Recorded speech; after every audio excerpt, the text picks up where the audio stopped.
এক চাঁদাবাজকে সরিয়ে অন্য চাঁদাবাজদের বসাতে অভ্যুত্থান হয়নি। সাতক্ষীরায় জুলাই পদযাত্রার কর্মসূচিতে এমন মন্তব্য করেছেন জাতীয় নাগরিক পার্টির আহ্বায়ক নাহিদ ইসলাম।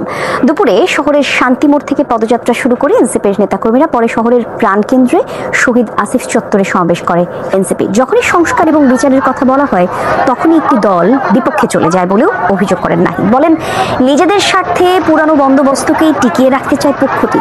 পদযাত্রায় দক্ষিণাঞ্চলের মুখ্য সংগঠক হাসনাত আব্দুল্লাহ এবং উত্তরাঞ্চলের মুখ্য সংগঠক সার্জিস আলম সহ অন্যান্য নেতারা উপস্থিত ছিলেন।